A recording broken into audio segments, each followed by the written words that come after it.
할렐루야.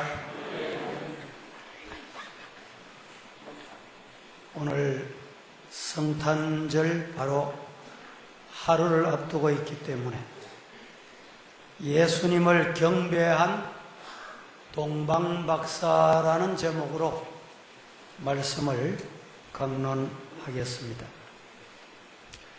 유대인들은 오래전부터 메시아가 오시기를 고대하고 있었습니다. 그러나 막상 메시아가 유대 땅 베들레헴에 탄생하셨을 때는 아무도 모르고 있었습니다. 동방박사들이 예루살렘을 찾아와 유대인의 왕으로 나신 이가 어디 계시뇨? 라고 물었을 때 비로소 헤롯 왕을 비롯한 온 예루살렘이 소동하게 됐다는 사건을 오늘 마태복음 2장에 말씀하시고 있습니다. 이 동방박사들이 누구인지 정확히는 알 수 없지만 이방 나라인 바벨론 북동쪽에 있는 페르디아라는 곳에서 온 고관들이었을 것으로 후대 학자들이 추측할 뿐입니다. 그런데 이들이 그의 별을 보고 그에게 경배하려 왔다라고 말하는 것을 보면 이들이 예수님의 하나님의 특별한 계시를 받았으리라는 것을 알 수가 있습니다. 예수님의 탄생이 별의 출현으로 계시된 것은 이미 구약 성경의 여러 곳에서 장차 오실 메시아의 나타나심이 별과 별빛으로 예언되어 있었기 때문인 것입니다.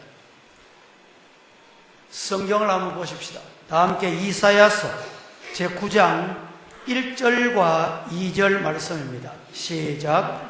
전에 고통받던 자들에게는 흑암이 없으리로다. 옛적에는 여호와께서 스불론 땅과 납달리 땅이 멸시를 당하게 하셨더니 후에는 해변길과 요단 저쪽 이방인의 갈릴리를 영화롭게 하셨느니라. 흑암에 행하던 백성이 큰 빛을 보고 사망에 그늘진 땅에 거주하던 자에게 빛이 비치도다. 2절 말씀에 흑암에 행하던 백성이 큰 빛을 보고 이렇게 말씀하시고 계속해서 사망에 그늘진 땅에 거주하던 자에게 빛이 비치도다 라고 말씀을 했습니다. 이뿐만 아니라 민수기 24장 17절 말씀도 함께 한번 봉독합니다.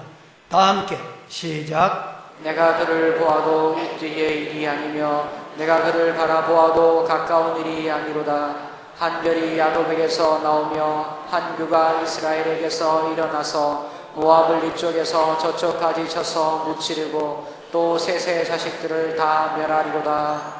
오늘 27절 말씀에 한 별이 야곱에게서 나오며 이렇게 말씀을 했습니다. 결국 베들레헴의 광명한 새벽별은 메시아의 탄생을 고하는 소망의 별이었던 것입니다. 뿐만 아니라 예수님께서도 친히 요한계시록 22장 16절 말씀에 나는 다윗의 뿌리요 자손이니 곧 광명한 새벽별이라 이렇게 친히 말씀하시기도 하셨던 것입니다. 그 당시 유대 땅을 다스리고 있던 헤롯 왕은 다윗의 계보에 따른 정통의 왕이 아니었습니다. 그는 야곱의 후손도 아니요 에돔 사람이었음을 누가복음 1장 15절에 나타나 있습니다. 따라서 유대인의 왕이 탄생하셨다는 소식을 들었을 때 어느 누구보다도 그는 큰 충격을 받았을 것이고, 충격받게 된 이유가 바로 여기에 있다, 이 말입니다. 오늘 본문 한번 보실까요? 4절, 5절, 6절을 보십시다. 합독합니다. 시작. 왕이 모든 대제사장과 백성의 서기관들을 모아 그리스도가 어디서 나겠느냐 물으니 이르시되 유대 베들레헴이오니 이는 선지자로 이렇게 기록된 바 또 유대 땅 베들레헴아 너는 유대 고을 중에 가장 작지 아니하도다. 내게서 한 다스리는 자가 나와서 내 백성 이스라엘의 목자가 되리라 하였음이니라. 계속해서 7절과 8절 시작. 이에 헤롯이 가만히 박사들을 불러 별이 나타난 때를 자세히 묻고 베들레헴으로 보내며 이르되 가서 아기에게 대하여 자세히 알아보고 찾거든 내게 구하여 나도 가서 그에게 경배하게 하라. 박사들이 됐습니다. 오늘 이 말씀에 보면 이처럼 헤롯이 겉으로는 예수님의 탄생을 축하하고 또 경배할 것처럼 말했지만 실상은 전혀 그렇지 않았습니다.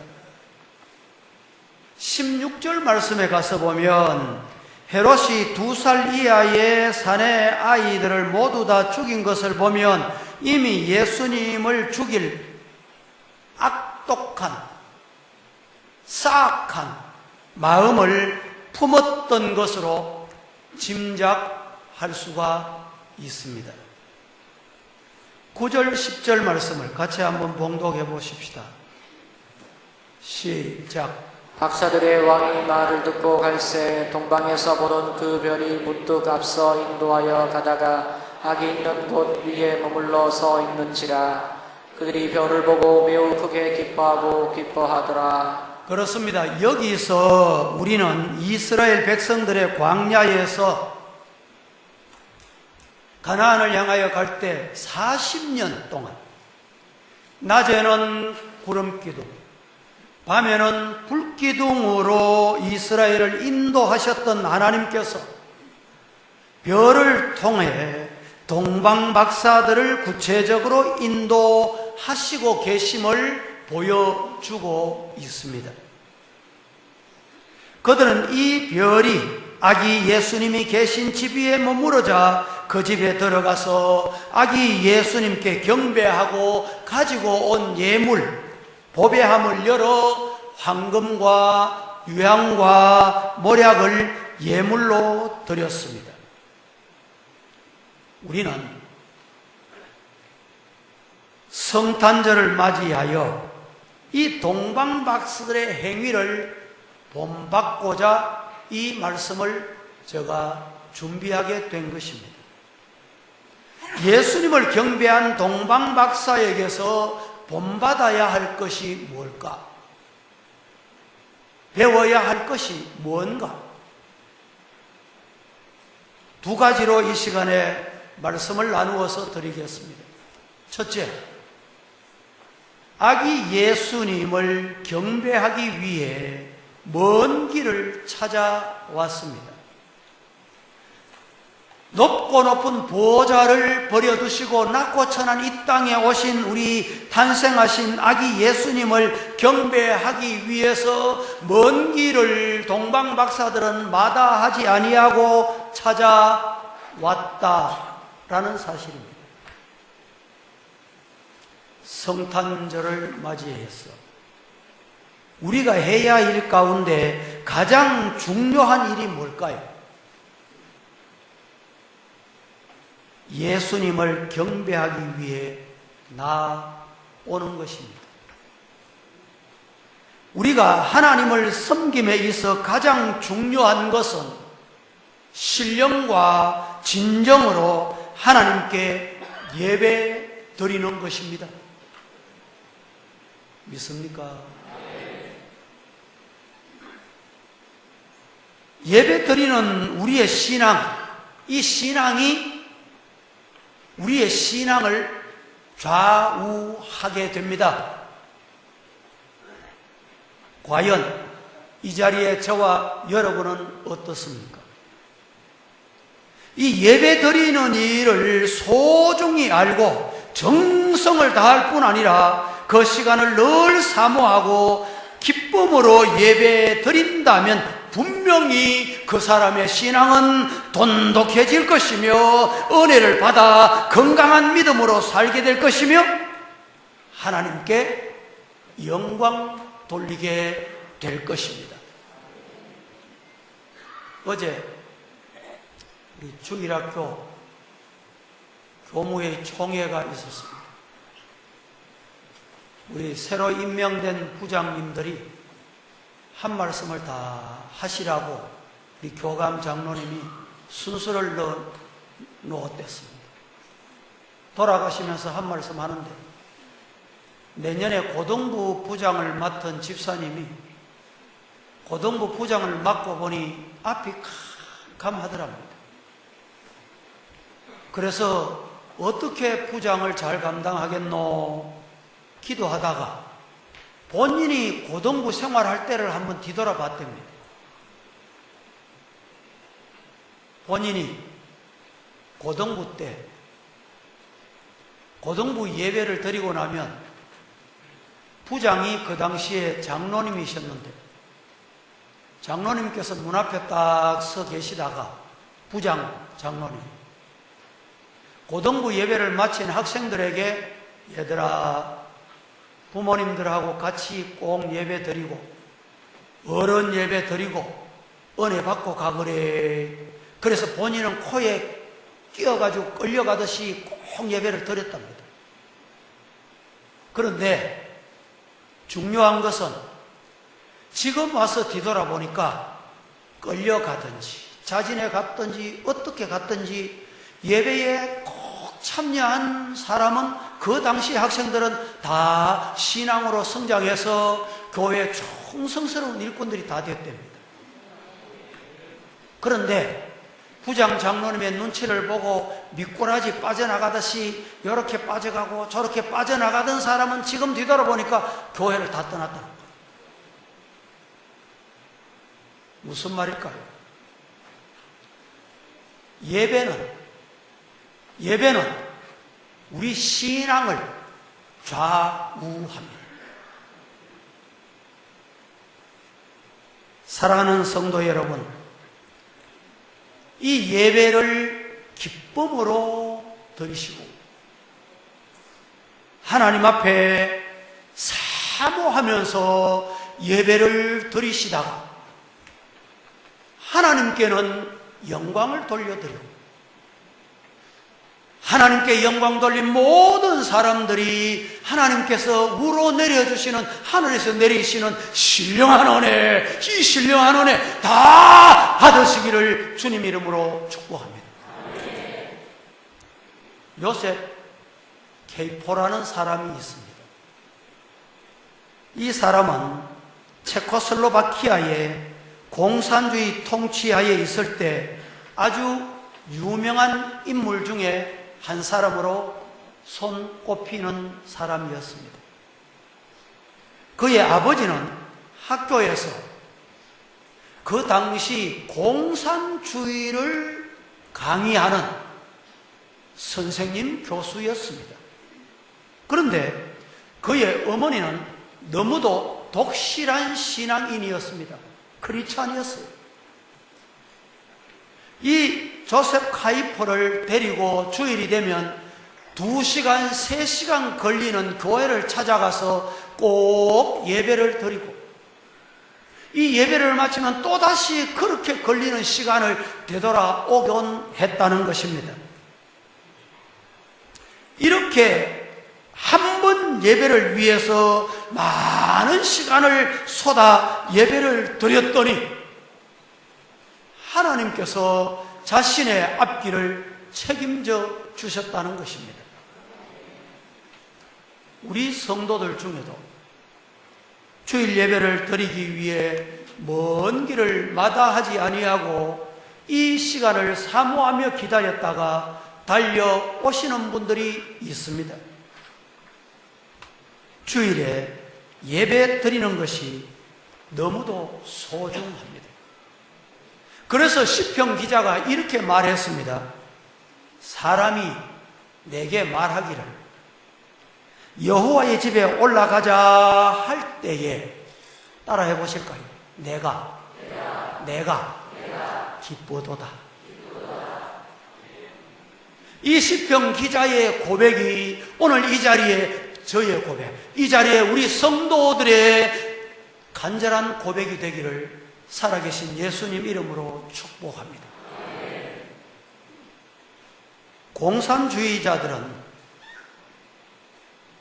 종교는 인민의 아편이다 이렇게 주장합니다.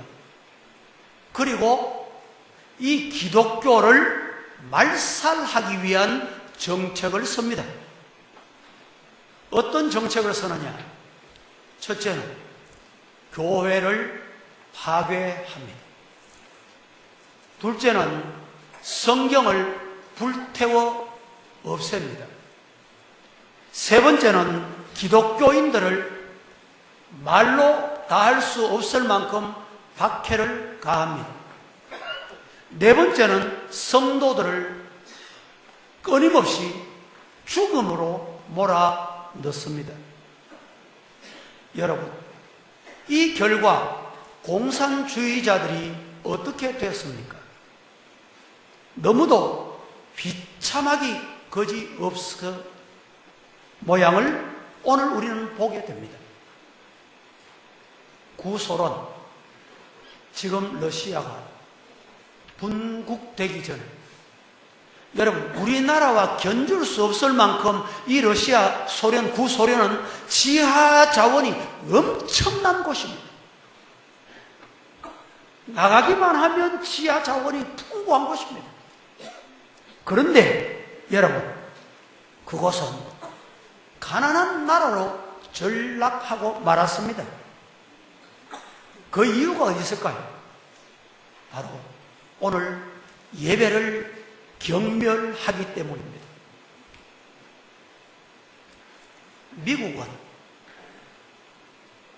미국은 그들의 조상 청교도들이 학교와 자신들의 집을 짓기 전에 가장 먼저 예배당, 교회를 짓고 하나님 앞에 예배 드리는 것을 최우선으로 했습니다. 역사가 우리에게 증명합니다. 남 목사 이 자리에서 거짓말 하겠어요? 그런데 중요한 사실은 그들이 사용하는 화폐, 미국 사람이 쓰는 이 화폐 단위를 우리는 달러라고 합니다. 여러분, 달러 자세히 한번 보세요. 어떻게 생겼는지 모르는 분은 없죠. 화면에 나옵니다.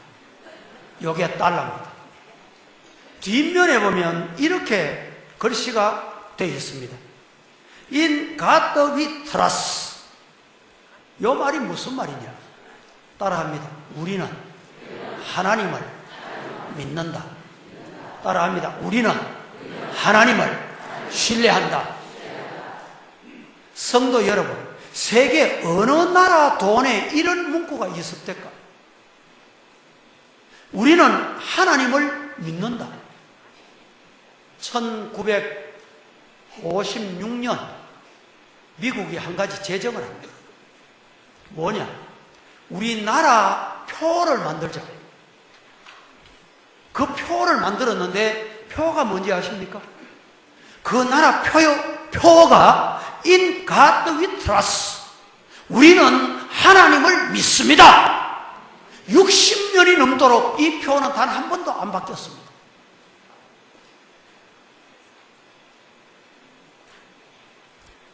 이는 결코 우연한 일이 아닙니다. 비록 미국이 비난을 받아도 하나님의 축복하심으로 세계에서 가장 영향력을 끼치는 부강한 나라인 것만은 어느 누구도 부인할 수 없는 틀림없는 사실입니다. 세계를 여행하다 보면 기독교를 받아들이고 교회가 많이 세워진 나라들은 복을 받은 반면 우상 숭배하는 나라들은 거의 다 후진국을 면치 못했습니다. 가난하게 먹을 것 아웅다웅하며 살아가고 있습니다. 우리나라가 가까운 시일에 선진국 대열에 들어갈 수 있는 것도 수만의 교회와 수천의 성도들의 기도의 열매인 줄로 믿습니다. 세계 어디에 가도 주일이 되면 성경책을 두고 교회로 이렇게 몰려드는 나라는 세계에서 보기 드뭅니다. 하나님께 우리가 기도하기는 이 모습, 이 신앙 우리가 지켜갈 수 있는 복 주시기를 예수님 이름으로 축복합니다. 어려운 시대에 우리는 살아가고 있습니다. 북쪽은 끊임없이 미사일로, 핵으로 위협하고 있는 이런 때입니다. 여러분, 따라하십시다. 무서워할 것 없다. 옆에 분들을 한번 얘기해 보이소. 뭘 무서워할 게 없어요? 핵! 무서워할 거 없어요. 따라하십시다. 하나님의 오른팔에 장중에 잡고 계신다. 믿습니까? 벌벌 떨 것도 없고 무서워할 것도 없고 기죽을 것도 없습니다. 어떤 집사님께서 집사로 임명을 받았는데 신앙이, 예배 드리는 신앙이 없어가지고 주일만 되면 부인 집사님께 교회 안 갈 국리를, 교회 못 갈 국리를 잘 하고 주일 핑계를 늘 만들어내던 집사님이 어느 날 부인에게 이렇게 말했답니다. 여보, 오늘 주일인데 우리 이렇게 합시다. 어떻게? 오늘은 대표로 부인 당신이 교회 가고 나는 대표로 집을 지킵시다. 정말 그날 그렇게 했습니다. 대표로 집을 지키던 집사님이 이렇게 뒹굴고 저렇게 뒹굴고 소파에 갔다가 안방에 갔다가 심심하니 텔레비를 틀다가 깜빡 잠이 들었습니다. 잠이 들었는데 꿈을 꿨어요. 어떤 꿈을 꿨냐? 자기 부인하고 정답게 손을 잡고 어디로 갔냐? 천국 문까지 간 거예요. 천국 문 앞에 이르렀더니 천사가 서 있더니 묻더랍니다. 당신 두 사람 부부입니까? 예, 부부입니다. 이랬더니 천사 말이 오늘은 대표로 부인만 천국 입장하세요. 그래서 이 남자 집사님이 깜짝 놀라 잠이 깼는데 그때 깨달았답니다. 하나님, 내가 정말 대표로 집 지키고 앉아있다가 부인만 천국 가고 나는 못 가면 어떻게 합니까? 그동안 예배 드리는 것을 기쁨으로 드리지 못하고 사모하지 못한 죄를 용서해 주옵소서. 회개했답니다. 그리고 그 이후에 충성스러운 집사님이 됐답니다. 우리를 구원하기 위해 이 세상에 오신 예수님께 예배를 드리기 위해 사모하고 기쁨으로 신령과 진정으로 하나님께 예배 드리기를 주님 이름으로 축복합니다.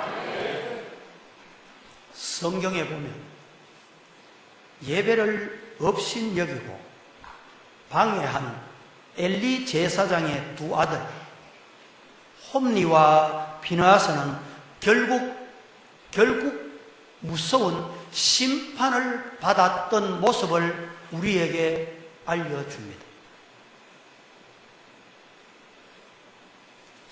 프랑스의 나폴레옹 황제가 워터루 전쟁에서 패배해서 세인트 헤레나 섬에 유배 생활을 하고 있을 때 어느 날 기자가 찾아왔답니다. 기자가 찾아와서 이 나폴레옹 황제에게 질문을 합니다.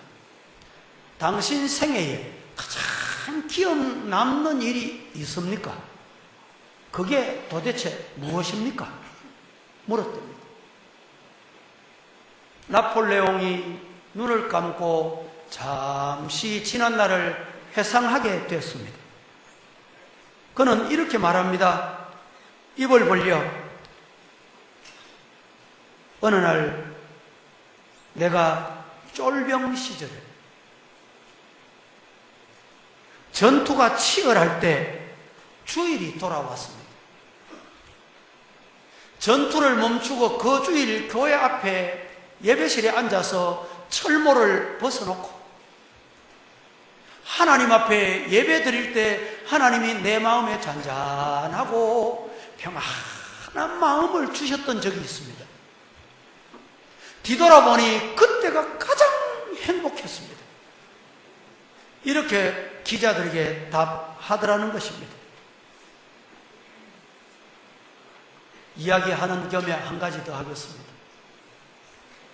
여러분, 체코슬로바키아는 일찍이 하나님을 잘 경외하고 그러므로 복을 받았던 대표적인 나라이기도 합니다. 그래서 체코슬로바키아에 가면 교회나 건물이 매우 웅장하고 아름답고 예술적인 건물들이 대단히 많습니다. 수도 프라하는 예술의 도시, 음악의 도시로 알려져 있습니다. 그런데 그곳에는 세계적인 유명한 대학도 많았습니다. 그러나 2차 세계대전 후에 공산주의가 유럽을 뒤덮으면서 하나님을 저버린 나라가 되고 말았습니다.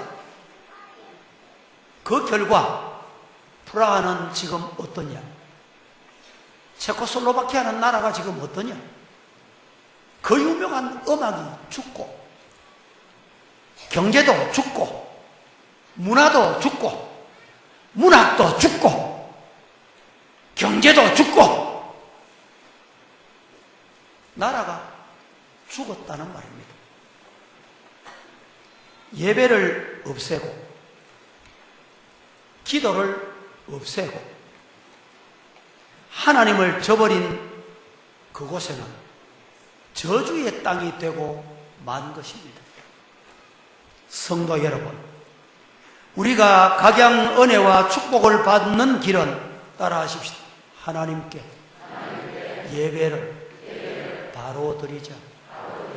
오늘 이 시간에 동방박사들에게 우리가 배워야 될 게 뭡니까? 이 동방박사들은 멀고도 먼 길을 마다하지 아니하고 별 따라서 경배하기 위해 찾아갔듯이 오늘 저와 여러분도 경배하는 예배를 중심으로 사모하고 기쁨으로 신령과 진리로 예배 드리는 성도로 하늘의 복과 땅의 복을 받으시기를 예수님 이름으로 축복합니다. 두 번째, 동방박사들에게 또 배워야 할 게 있습니다. 그게 뭐냐? 동방박사들은 아기 예수님께 황금과 유향과 모략을 예물로 드렸습니다. 오늘 본문 11절 말씀에 그렇게 말합니다. 집에 들어가 아기와 그의 어머니 마리아가 함께 있는 것을 보고 엎드려 아기께 경배하고 보배함을 열어 황금과 유향과 모략을 예물로 드렸다 말씀을 주셨습니다. 귀한 예물을 정성껏 준비했다는 말입니다. 보배함을 열어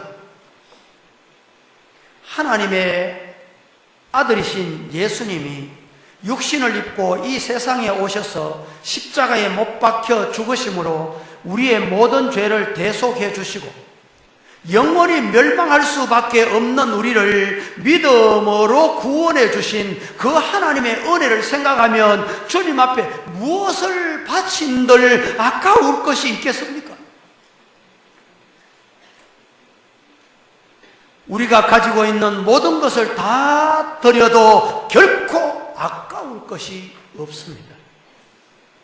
그래서 우리는 늘 울어도 눈물로 못 갚을 줄 알아. 이 몸밖에 드릴 것 없어 주님께 드립니다. 이 찬송 여러분 하나님께 온전히 드릴 수 있기를 예수님 이름으로 축복합니다. 미국에 1909년에 태어나 정말 유명한 가수가 된 한 사람이 있습니다. 그는 쉽게 말하면 돈방석에 앉아 있습니다.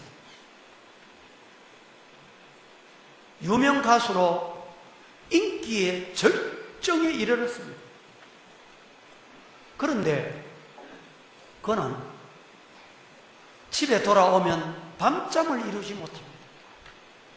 왠지 마음이 평안하지 않습니다. 지난 주간입니까? 우리나라에서도 20대 젊은 이 가수가 죽고 난 다음에 음악 평론가들이 그의 노래를 분석해 보니까 그의 노래가 슬픔, 우울, 참 이런 노래들하는 거예요. 여러분, 세상 명예, 권세, 재물 다 가져도 마음이 공허하고 허전한 이유가 뭔지 압니까? 우리 인간은 돈으로 해결되는 게 아닙니다. 권세, 명예로 채워진다고 되는 것이 아닙니다. 이 유명 가수는 어느 날 집에 돌아와서 잠을 청하는 중에 왠지 마음에 평안이 없어 그날따라 성경을 뒤적거립니다. 성경을 뒤적거리는데 웬일입니까? 어릴 때 성탄절이 되거나 또 부활절이 되거나 교회 절기가 되면 교회에 찾아가서 예배 드릴 때 듣는 둥 마는 둥 했던 것 같은 그 하나님의 말씀이 그의 마음에 와서 부딪혔어요. 그리고 그가 그날 밤에 그렇게 인기 절정에 도달했을 때 하나님 앞에 약속을 합니다. 하나님 내 마음에 계시면 그 하나님 나의 평안의 주인이 되실 줄로 믿습니다. 그래서 이제부터는 살아도 주를 위해 살고 죽어도 주를 위해 죽겠습니다. 약속을 합니다. 결심을 합니다. 기도합니다. 기도를 마치고 아멘 하고 일어서는데 전화 한 통이 걸려옵니다. 받았습니다. 아무개지요. 그렇습니다. 미국의 어느 유명 방송에서 이 유명 가수에게 당신이 우리 방송국 전속 가수가 되주면 지금까지 상상도 못하는 돈과 환경을 만들어 주겠습니다. 약속하자는 것이었습니다. 그는 그 전화를 받고 갈등 한 번 하지 않고 대답이 이렇습니다. 당신 전화가 이미 늦었습니다. 다시 묻습니다. 왜요? 물었더니 나는 방금 전에 계약을 마쳤습니다. 어디에 어떻게 계약을 마쳤습니까? 그 계약을 우리는 어떻게 계약을 했는지 모르지만 우리는 그 꼽을 주겠다는 거예요. 그는 이렇게 대답합니다. 나는 살아계신 하나님 앞에 하나님과 약속을 했기 때문에 죄송합니다 하고 전화를 끊습니다.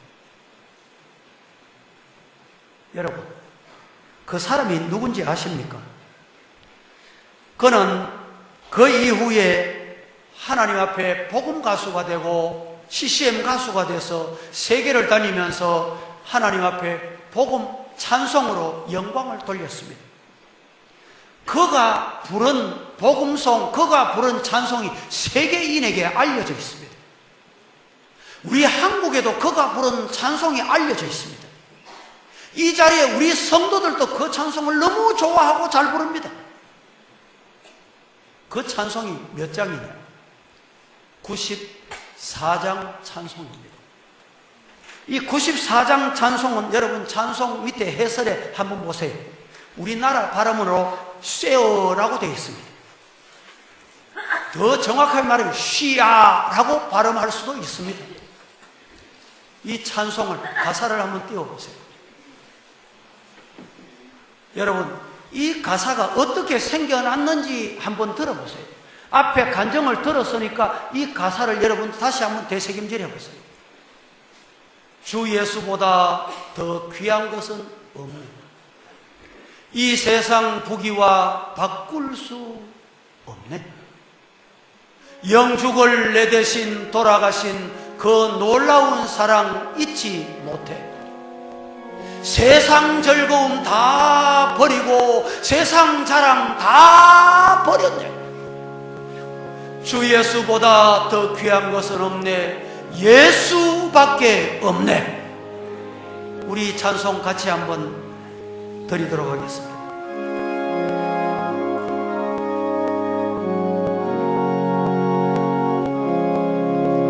주 예수보다도 귀한 것은 없네. 이 세상 무기와 바꿀 수 영죽을 내 대신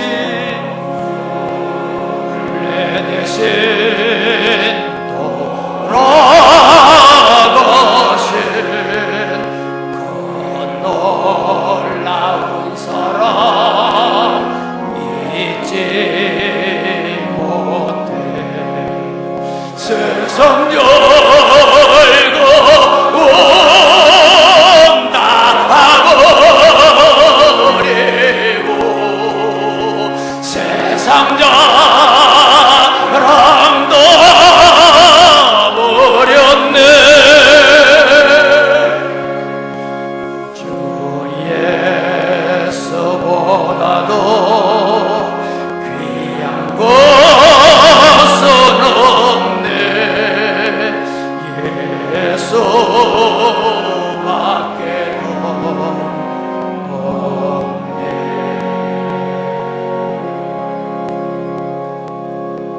이 찬송 가사가 시어 한 사람의 신앙 고백이 아니라 오늘 이 찬송을 우리 함께 드린 모든 성도들의 신앙 고백이 되실 수 있기를 예수님 이름으로 축복합니다. 말씀을 맺고자 합니다. 예수님을 경배한 동방 박사들에게 우리가 본받아야 할 것이 도대체 무엇입니까?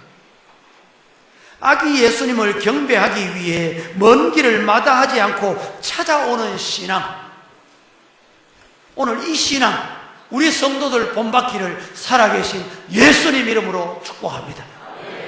그리고 동방 박사들은 아기 예수님께 황금과 유향과 모략을 예물로 드렸듯이 우리 하나님 앞에 정성의 예물, 중심의 예물, 신앙 고백의 예물을 드릴 수 있는 저와 여러분의 신앙이 되기를 살아계신 예수님 이름으로 축복합니다. 축원합니다. 거룩하신 아버지여, 은혜를 감사합니다. 예수님을 경배한 동방 박사들을 통해서 이 귀한 시간에 말씀을 통하여 배웠습니다. 담기를 원합니다. 먼 길 예배 하나님께 드려지는 이 예배를 경히 여기지 않게 하시고 하나님 앞에 몸과 마음과 뜻과 정성을 다하여 사모하다가 달려와서 예배드리는 우리 성도들 다 되게 하여 주옵소서. 그리하고 보배함을 열어 황금과 유향과 모략을 예물로 하나님께 드리듯이 우리들도 하나님께 이런 예물을 드릴 줄 아는 신앙의 고차원의 성도가 되게 하옵소서. 예수님의 이름으로 기도드립니다. 아멘.